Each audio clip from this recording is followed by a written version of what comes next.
अपना हुजरा भूल गया हूं। मुसाफिर खाना उस तरफ है। अल्लाह राजी हो आपसे भाई।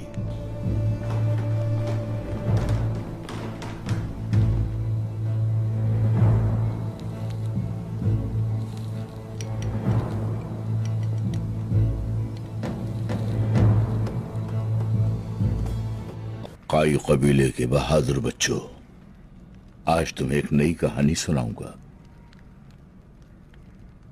ये कहानी छोटी है, बहुत लंबी नहीं, और बिल्कुल सच है, जरा झूठ नहीं।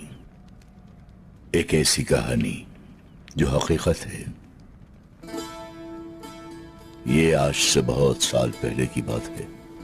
शदीद गर्मी पड़ रही थी, शायद अगस्त का महीना होगा।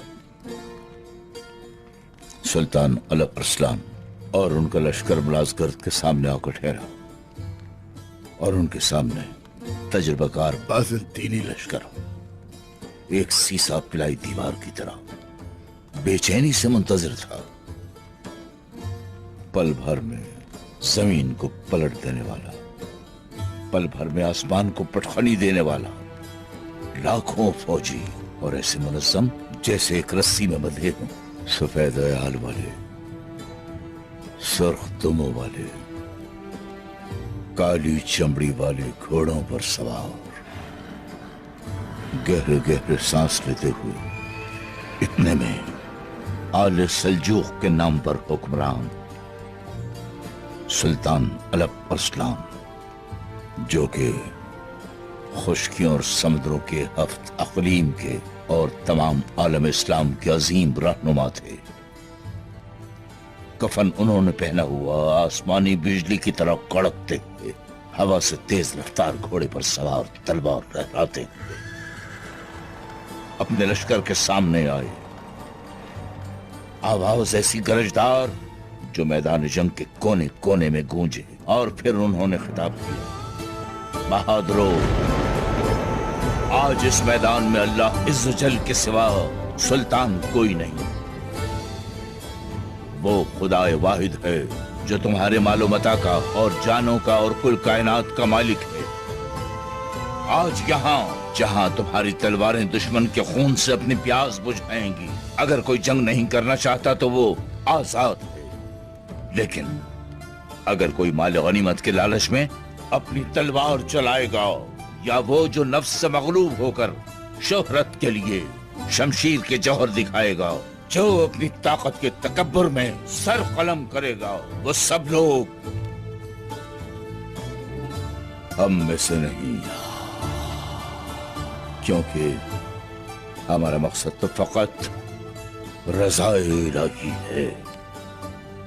मेरी नियत तो सिर्फ इंसाफ का परचम दुनिया भर में लहराना है।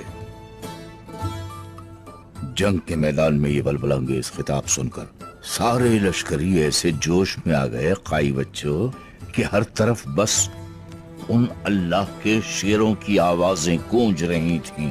अल्लाह अल्लाह अल्लाह अल्लाह। तो गुंबदे फलक भी उनके इस जज्बे से ऐसा जोश में आ गया कि न मुझ जैसा दीवाना न हजारों अक्लमंद मिलकर समझा सकते हैं,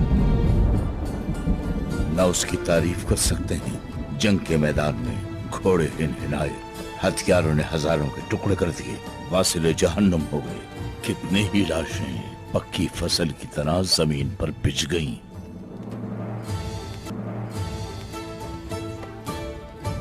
और कितने ही बहादुर शहादत के मर्तबे पर फाइज हो गए। और फिर फतह हक पर यकीन रखने वाले आदिल लश्कर की हुई। किब्र की और फितने और जुल्म की फौज तितर बितर हो गई, तहस नहस हो गई। और फिर शिकस्त खुर्दा बाज़ंतीनी लश्कर के कमानदार रूमी जुइन को लाकर घुटनों के बल बिठा दिया गया।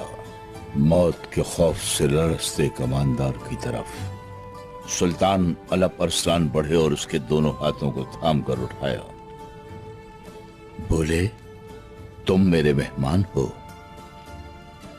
न उस पर कोई जुल्म किया, न कोई तहकीर की उसकी। और कुछ मुद्दत मेहमान रखने के बाद उसे वापस फ्रांस भेज दिया। उसके बाद क्या हुआ? उसके बाद क्या हुआ बताता हूँ।